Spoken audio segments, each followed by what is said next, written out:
And another example would be like you're trying to share your code with somebody, right? Like let's say you want to share your code with a professor, with some colleague or whatnot, right? You always have this problem that the code works fine on my machine, right? But why doesn't it work on yours, right? And then you have all these problems come up, right? So then you come in with what are you going to do, right? You're going to use virtualization, right? Before, what you used to do was just create virtual machines. And virtual machines, you would have to start from scratch and start like a whole operating system, and then start installing all the other applications that you have. But now, like, you can skip all that part, right? And then you can go in, like, I'm pretty sure, have you guys heard of like a Vagrant, a VirtualBox, a VMware, and whatnot? So those would be examples of like more or less a full operating system in virtual machines, for example. So yeah, so then as you can see, right, you have like this would be the regular machine, right? The hardware, the operating system, and the apps. But then with the multiple virtual machines, you have different like entire operating systems on top of the original operating system, right? So obviously they tend to be very heavy, right?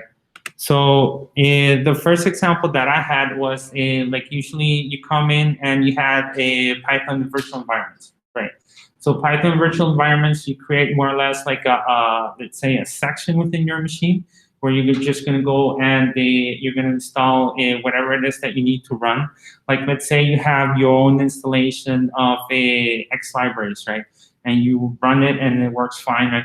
But then all of a sudden you want to try out this new library that came out. Like let's say Matplotlib came out with a new version, or scikit-learn came out with a new version, right? But a lot of times when you upgrade, sometimes you break code.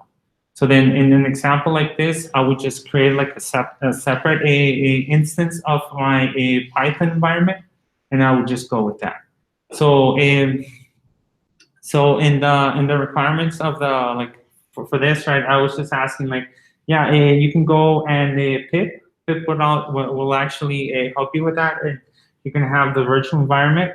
You just create it, and you can create it like, let's say for example, in this case, I created it using Python 3. If you want to do an example of a Python 2, for example, you can just create it, and that way it will only be in that small space, right, that you're creating for that virtual environment without having to change the entire Python version on your machine, right? And then you just activate it, and then you can just install whatever it is that you want on it, right? You can do like install all the libraries that you will want, right? But this is just like if you're trying to play with it locally, right? You're not going to share it. And then you can create like a lot of different things with it. But then you can use it with the help of a Conda, right? With the help of Conda, you can create your virtual environment, or you can create it with a pip, right? And then it'll create like all your files and everything on your machine. Right, and then this way you don't have to pretty much change the entire configuration of your machine. So then very quickly, this would be what Python virtual environments are all about. Right. Okay, here comes the fun part. Okay, so Docker, right? So one of the big things about Docker is that it tends to be like, I would say, a little bit popular right now with the whole virtualization part, because as opposed to virtual machines that are very heavy, because you have to do this entire installation about what it is that you're going to do, right? With Docker, you just go, you create your section where you are going to be working in, and you just install whatever it is that you need to install. So like, did you guys have a chance to install Docker on your machines? No? Well, I tried. It says it needs Windows 10 Pro. Oh, okay. Yeah, but if you want to, I can code it on my machine so you can see and you can look at the video afterwards. Yeah. Yeah. Okay. So then, like I said, right, one of the nice things about this, right, it's like with the virtual machines, right, I'll have different operating systems, right, and with Docker, right, I just have over here, I have my operating system on my machine. I have something called the Docker engine, and then I have the different apps in there. And each one of these different apps would be like a small section, right? A lot of times you go and you hear about you hear Docker, and you also hear about Kubernetes, right? And you start hearing about a lot of other terms, but that's a little bit more a we'll get to that, but I'll explain, right? Like usually when you go and you create a section, right, or you create that would be called an image, right? You create an image of a Python installation, or you create an Angular image. What language do you guys usually work with? Python. Okay, Python, right? So then you can go and you create your Python image, right? So then you can have all these different parts, right? And the two main important concepts within Docker, right, are going to be images and containers. Okay, images is going to be pretty much a snapshot of the content that you want to have, right? And container would be more or less the running instance of that image. Okay. Why do I need to use Docker if I have Python environments when I have different environments? So the same example, like let's say you want to go and you want to send you're working on your thesis, you're working on the research project or whatnot, right? But then you're not really sure that if you send it off to your professor, it'll run on his machine, right? So what you will do, you will be sending him a Docker image, right? So he just runs the Docker image, and you're 100% sure or certain that it will run on his machine, right? And I can show you an example on how to do that, right? Let's say, for example, you have a group of developers, right? They're developing software. That's one of the problems at the beginning, that everybody has to have the same developing environment, right? Then you find yourself a lot of times with problems that somebody has Windows, somebody has Mac, somebody has Linux, right? With Docker, you don't worry about that, right? So then that's pretty much the main important thing like about Docker. And like I said, the most big things about Docker are going to be images and containers, right? So so here, let me.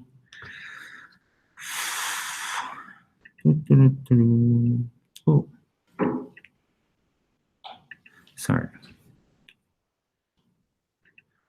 Okay, so I will go in, and usually after, well, one of the nice things about a Docker is that usually you go and you do all this work on creating an image, right? You'll have an image of your Python environment, you'll have a Linux distribution or some application or whatnot, right?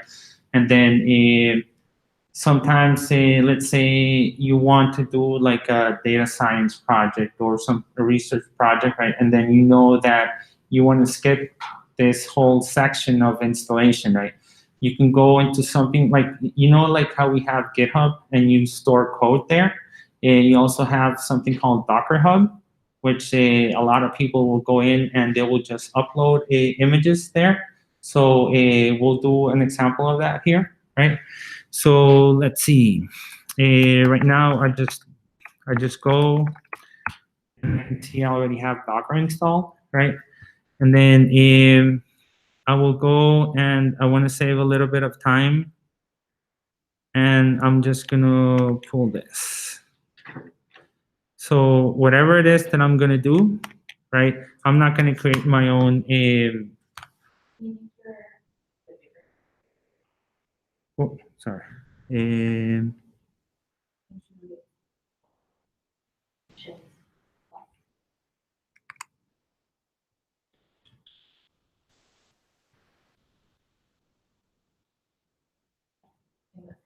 Okay. So then, like, let's say, for example, right, I went ahead and I downloaded from Docker Hub an image called Python 3.65 Alpine 3.7. Okay, so then like let's say I have a Python 2 installation on my machine, right? Or I just have like right now what I'm going to be doing is I'm going to be creating my own container, more or less, right? And I'm going to be adding different layers into my Docker container, right? And then I'm gonna end up creating something, right? But I need to start from something. And in this case, I'm starting from a Alpine 3.7. And usually this would be a very lightweight version of Python, right? And then from this, I go and I install whatever it is that I need to install, right? So, okay, so I downloaded it, right? And then I can go on my machine and I can see what images I have on my machine. Okay, so there. So then,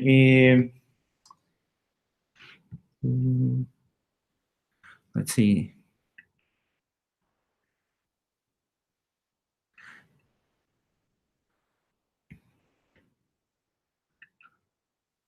Can you see it, or is it too far down? Okay, so yeah, so then I go and remember, right? Images and containers, right? So the image is just like a static picture, a static picture. Right? So then I go in here, right? I see that I have Alpine. I have like a lot of different images on my computer. I can see when they were created, and I can see the size, right? So then, one of the examples that we're going to look at later, right? It's working on the iris data set, and we'll see just like what it would look like.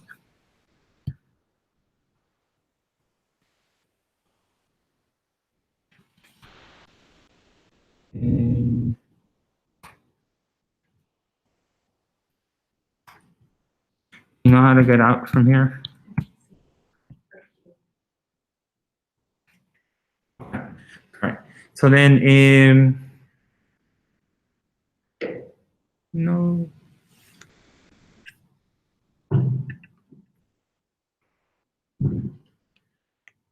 Your attention please, it is now 6:30. The building will be closing at 7 p.m. Take this opportunity to sign out books for home use. Please bring them to the checkout desk now. Okay, so then I go, for example, and we saw that we had an image, right? And then I just want to go and I want to run that image, right? So then I go in, and that's my image of a Alpine 3.7, right? So that this is how it's running, right? And then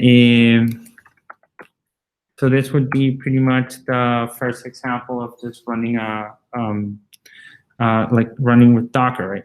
So I can go and at the same way that I can go and I can list the images that I have on my machine, I can go in and I can list the containers that I have on my machine. Right now, I don't have anything running, and right now I don't have anything running, but then I can see what other containers I have on my machine.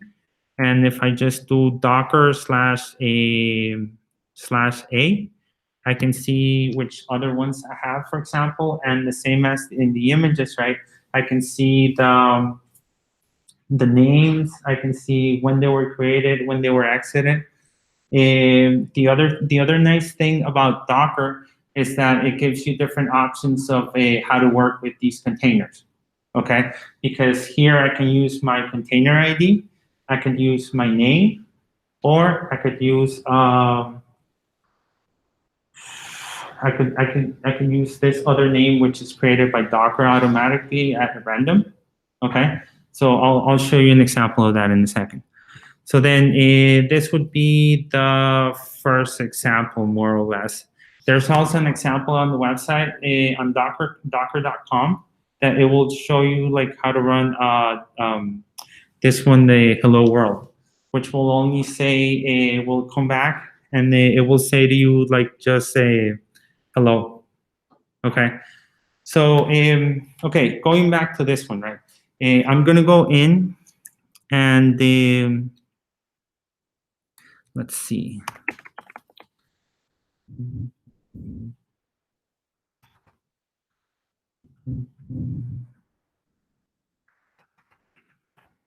Okay,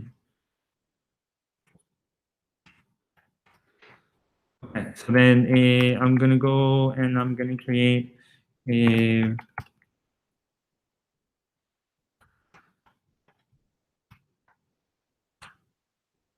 okay, so I'm just gonna go and I'm gonna print hello Toronto.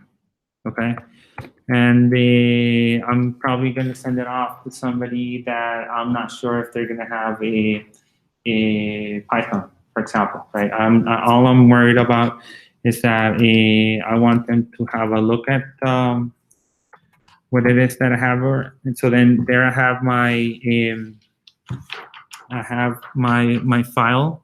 Then something that I can create to make a life easier for me, right? Is that I work with something called a Docker file, right? So this will help me create my image. Okay, and the first example that what I showed, right, we just downloaded a Alpine from the Docker Hub and we just ran it, right? Now I'm creating my, let's say I'm putting in like all my research in this hello world .py file, for example, and I'm creating a Docker file which will tell Docker what to do. Okay, so then quickly, I'll just copy this part and I'll explain what all of this means. So then I go over here.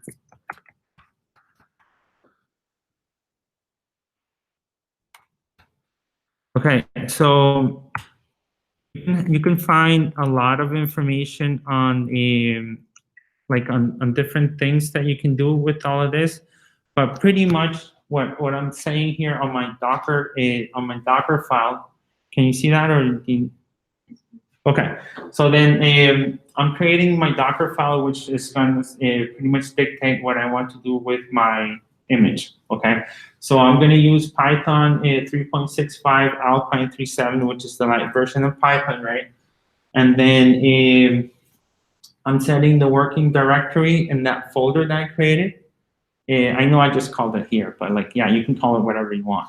And then I'm going to copy everything that I have in that folder. I'm going to copy it to my image, right? Remember I spoke about containers, right? So everything runs within this space within Docker, right?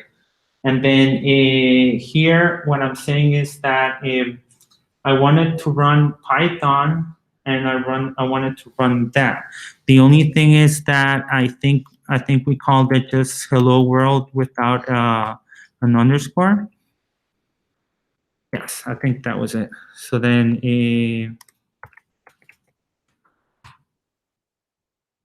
yes, close. Okay.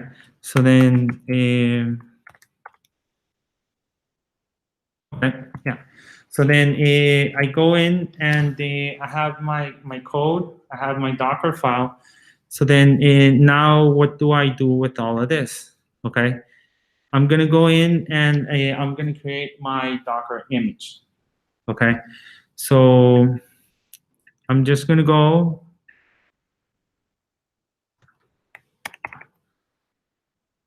here and what do you want to call the image? Is that okay if we call it hello world? Yeah. Okay.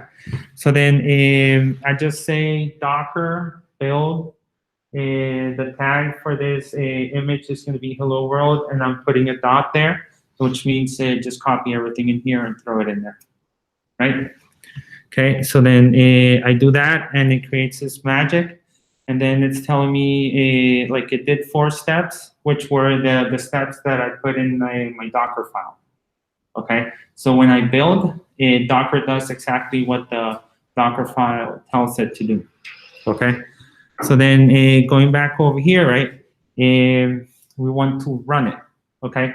So remember I mentioned like the image is just a static a picture of everything, right? So then that's why I later on I just go and I say run, right? So then I go over here, I copy that, and then want to run this, and then I run it, and then my output comes, right? Yes, I know it doesn't show much because I'm just running something from a command line, right? But like, let's say if I had like a 5,000 lines of code or whatnot, right? Then at least this way, right? I know that whoever I send this to, or whatever machine that I put this into, right? I know it will run the way I want it to run, right? Like, let's say from the Docker file, right? Here I was saying just put this in, right? If I needed to put libraries in, I can say it as well on my Docker file, and then I know these libraries will go in. And this is the next example that I'm going to show. Do you think I'm going too fast, or if you want me to go more in detail into something, let me know. Right? I just want to try to see if we can see everything before they kick us out. Okay. So, okay. So here we go, right? We created our first example, which we just pulled something from Docker Hub and we ran it. Now we created another example where we created our program, and with the Docker image, with the Docker file, we created a Docker image and we ran it, and it performed something, right? Now we're going to do something a little bit more involved, in the sense that, okay, let me copy this. So I'm doing here the exact same thing that we did before. The only difference is that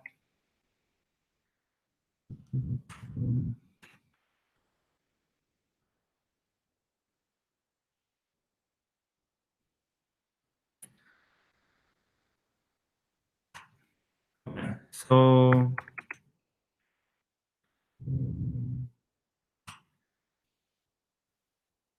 I'm just going in, I'm creating my Docker file.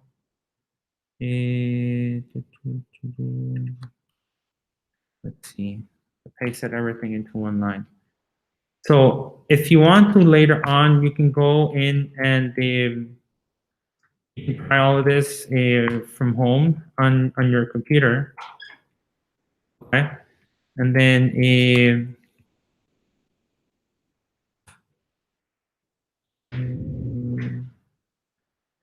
okay, so this one, for example, will make more sense to you because it would relate a little bit more to something that would be more useful to like something that you would use in real life, right?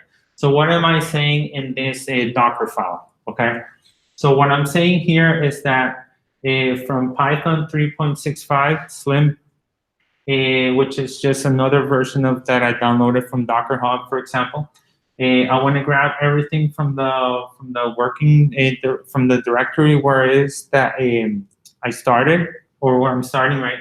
Copy everything into it, right? And then, like I mentioned before, as I'm creating my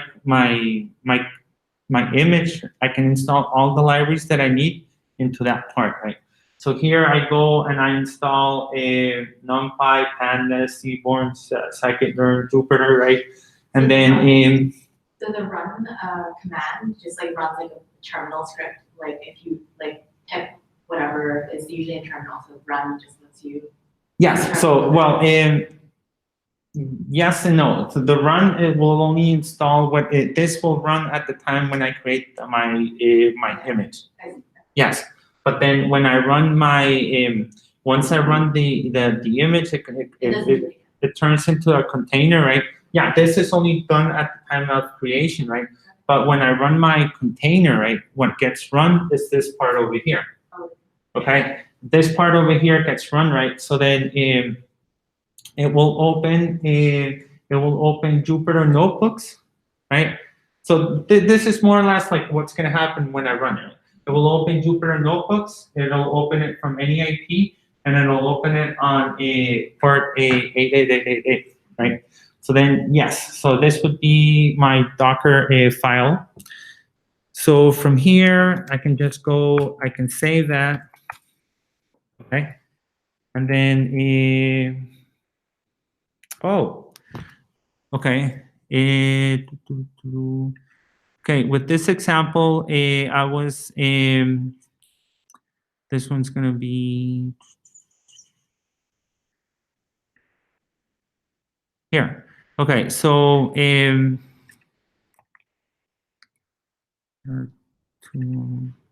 okay, so remember when I said that you probably have your research. You have your research with you, right? And you want to share it with a colleague, with your professor or something, right? So here in this example, what I'm doing is that as data, I have the iris data set, okay? So then I just saved it in the data folder. I have my Docker file, and I have anything that it is that I'm doing here on the iris analysis. Okay. So then when I look at my folder structure, what I have is this, right? I have the Docker file, the data folder within the data folder, the iris data set, and then this, right? So then now I'm going to go in and I'm going to create my image. Okay. So then I put this over here, and then let's see, okay, there. So then what it is that I'm doing is like I'm just saying Docker build me this tag. What do you want us to call this this image, for example? Um, oh, hello. Okay, and then I'm saying just grab everything within the folder and throw it in there. Okay. So then within the creation of everything, you can see that Docker is downloading the images, the libraries for me that were part of a, you can see here, pip is downloading everything into my image, right? So then when everything gets run, right, I don't need to worry about if the person has the libraries that I need for them to have on their machine for them to run my code, right? So right now, okay, yeah, it's telling me I should update it, right? But like, okay, there. So then it's finished, right? Downloaded all my libraries, and then boom, I know everything is there, right? So then if I go Docker images, okay, I can see that, oh, here. So it's right here, the very first one, right? And it's the latest one. Your attention, please. It is now 6:45. The building will be closing at 7 p.m. Okay. Books for home use must be checked out now. So then it's this one here, my image ID, and I can see it was created 12 seconds ago, and it's 491. So it's a little bit. So then, like, how do I share it, right? And then obviously, I'm not going to send somebody a 491 megabyte file, right? So I would go in, I would create my account on Docker Hub, and the same way that you do with GitHub, right? You just log into an account or a repository, right? And you can download the image from there. Is there a max limit on the size that it can be? I have not reached that yet, right? But obviously, there's going to be like limitations into the things that you do. Like let's say, for example, you're not going to use GitHub as a picture repository or something like this because you just use it for, yeah. So then, yeah. So then I go and I have this. So then I go and I want to run my Docker image. Okay. So then, and like, let's say, we called it hello. What? Mm,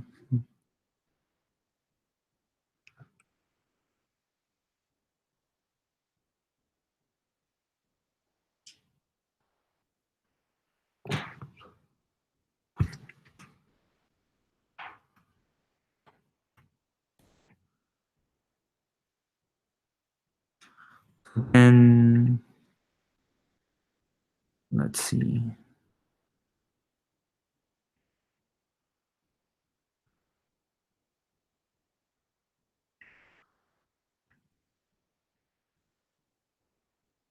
Okay, so I go into 127. Then I was saying, don't you just like it when nothing runs when it's supposed to? Okay, so let's see.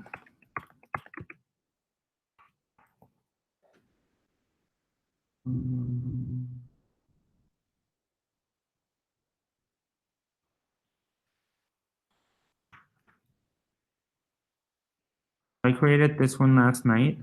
This one should work.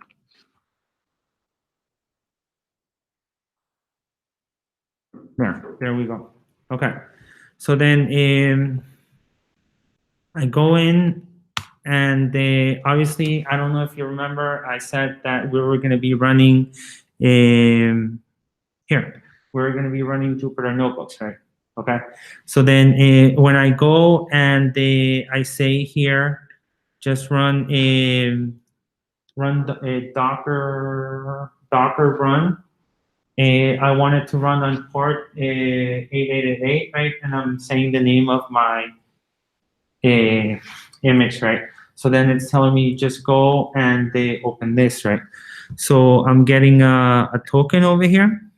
I grab this token and I go and like I was saying, you're sharing this with somebody, and here's your container, okay? You don't have to worry about making sure that they have the data they need to have. You don't need to worry about them having the code that they need to have, right? So they just run this, and then you don't need to worry about them having the like all the different libraries or whatnot, right? I can just see that I loaded a. You can see here. Remember, I called it data, the folder, right? I'm loading from data. I'm loading the Iris data set. I have here all the libraries that I loaded. I put in my Docker file, which were loaded at the time of the creation of my image, right? Then I do my exploration or whatever research, kind of research you did with your data, right? I'm just sharing it out.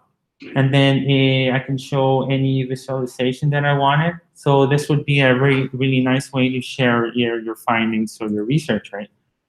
And then as you can see, all of this started from just having all the information in one folder.